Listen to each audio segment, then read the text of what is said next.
نحمده ونصلي على رسوله الكريم أما بعد أعوذ بالله من الشيطان الرجيم بسم الله الرحمن الرحيم وجاءت سيارة فأرسلوا واردهم فأدلى دلوه قال يا بشرى هذا غلام وأسروه بضاعة والله عليم بما يعملون وشروه بثمن بخس دراهم معدودة فكانوا فيه من الزاهدين. The ayahs before this, Allah subhanahu wa ta'ala had mentioned that Yusuf Alayhis Salaam's brothers had thrown him into the well. Yusuf Alayhis Salaam was there all alone. According to some narrations, that Allah subhanahu wa ta'ala sent Jibreel Alayhis Salaam to give him glad tidings, or either through a dream.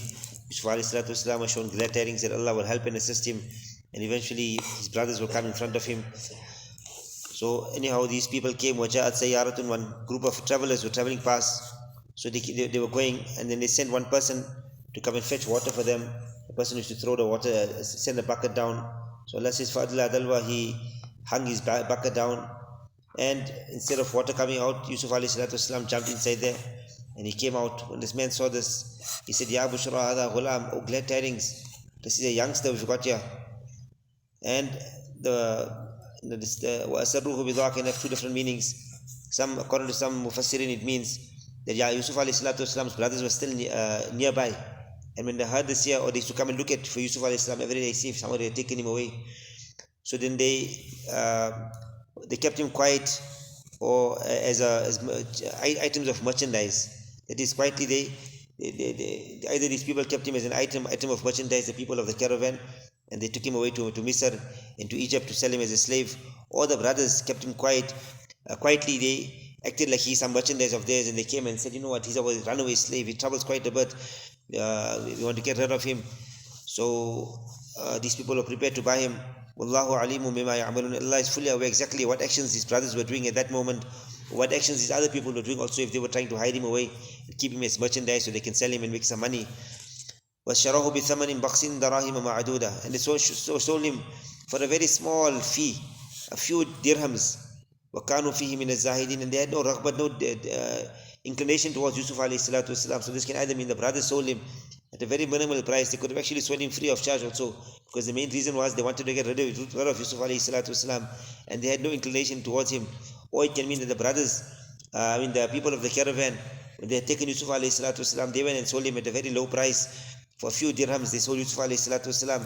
They had no interest in him, but now they had some extra goods, so they got rid of Yusuf Alayhis Salaam. Many Mufassirin say the first view is better. That Yusuf Alayhis Salaam's brothers are the ones who sold him at a very minimal cost for a few dirhams, just to get rid of Yusuf Alayhis Salaam. And ulama say that, look, one great lesson we learn here is that Yusuf Alayhis Salaam, he had to go to the well for Allah subhanahu wa ta'ala to give him progress in life.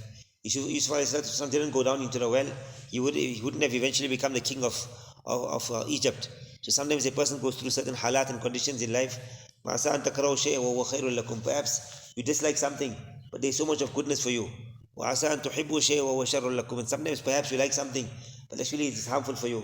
So which person would like to be taken away from his family, thrown down a well, sold to another country?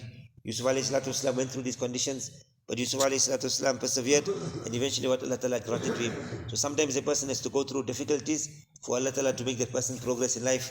And when Yusuf Alayhis Salaam reached, the other point the ulama mentioned is that Yusuf Alayhis Salaam, we can understand what difficulty he must have gone through, because when somebody who's far from you does some harm to you, it's not so painful.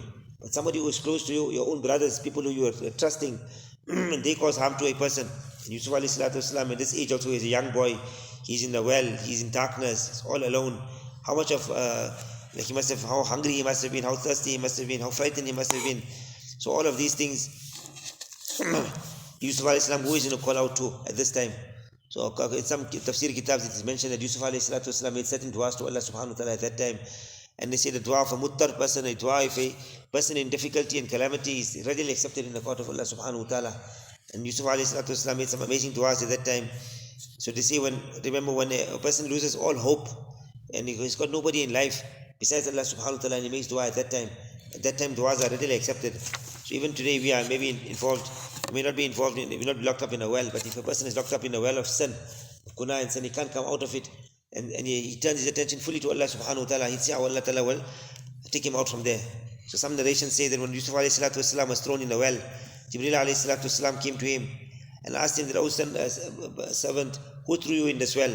He said, "My brothers." "What reason?" "Because my father loved me and they were jealous of this here." So he asked him, "Do you want to come out from here?" So then Yusuf Alayhis Salaam said, "Thalika ila ilahi Yaqub." This is by the ilah and the creator and sustainer of Yaqub alayhi salam, my father. It is whatever he decides. If Allah Ta'ala wants it, then I'm prepared to come out. It is according to the decision of Yaqub alayhi salam, similar to Ibrahim alayhi salam as he was thrown in the fire. And Jibreel alayhi salam came and said, "Must I help you?" He said, "Allah Ta'ala knows my condition even better." So then Yusuf alayhi salam made dua and he said, "Oh Allah Ta'ala, Allahumma inni as'aluka bi ismikal maknoon." "Oh Allah, I'm asking you by your special name which is hidden, the creator of the heavens and the earth, the most powerful, the most honorable. Forgive my sins, have mercy upon me. And Allah Ta'ala, make out a way for me and grant me sustenance from where I can think and from where I can't think also." So then the hadith says, the Nabi alayhi salam said, then Allah subhanahu wa ta'ala made it a way out for him. And Allah subhanahu wa ta'ala gave him rozi and sustenance. What rozi Allah gave him? He became the king of Misr, from where he never ever thought possible. This is when a person put his trust in Allah subhanahu wa ta'ala. And according to some narrations that we must also read this dua which Yusuf Alayhis Salaam made, because it is the dua of those people whose duas are readily accepted in the court of Allah subhanahu wa ta'ala. According to another narration, Yusuf Alayhis Salaam made this dua, a beautiful dua: "Allahumma ya kashifa kulli karbatin wa mujiba kulli da'watin." "O Allah, the remover of all difficulties and the one who answers all duas, and the one who even bones are broken, Allah subhanahu wa ta'ala fixes it up, and the one who makes easy all kinds of difficulties, and the master and the owner of every person who is a stranger, who is lost, and a person who is all alone, who gives comfort to him. O Allah, there is none worthy of worship besides you. O Allah, you are pure. O Allah, I ask you that you must make out a way for me and make an exit for me and place your love in my heart, so there mustn't be any worry and grief and any other thoughts besides you, Allah subhanahu wa ta'ala. And then, Allah, you must protect me and have mercy upon me." So here Yusuf Alayhis Salaam, he made this dua, a beautiful dua, that, "Oh Allah, fill up my heart with your love. So whatever grief and worry there is in this world also, it must be of no consequence to me. I mustn't really be overworried and overwhelmed." When the love of Allah comes into a person's heart, then Allah subhanahu wa ta'ala removes the love and the worries and of all other things in this world. And one other narration says that, "Ya ilaha Ibrahim wa Ishaq wa Yaqub, irham du'fi wa qillata hilati wa sighari sinni." "O Allah subhanahu wa ta'ala, have mercy upon my weakness and my lack of planning and my small age." So anyhow, Allah subhanahu wa ta'ala accepted the dua of Yusuf alayhi salam, and he was taken out. So anyhow, the lesson we learn here is when a person is going through some halat and conditions, then a person must make dua to Allah subhanahu wa ta'ala, and Allah subhanahu wa ta'ala easily will, inshallah, Allah will remove that person from the difficulty if our heart is fully attached to Allah subhanahu wa ta'ala. And one other nukta and point they've mentioned here is that when Yusuf alayhi salam was taken out, they said, "Ya Bushra," glad tidings. So they say some people, this is one like a kind of amal, some people do not have any children at all, or they only got daughters, they do not have sons. So some ulama have mentioned that after every namaz, if a person reads one time Durood Sharif, in the beginning Durood Sharif, and then 21 times this ayat, "Ya Bushra Hadha Ghulam." Durood Sharif, 21 times "Ya Bushra Hadha Ghulam," and then one time Durood Sharif at the ending again.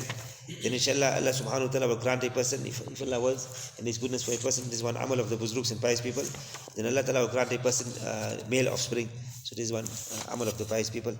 May Allah ta'ala give us true understanding. Subhanallah wa bihamdihi.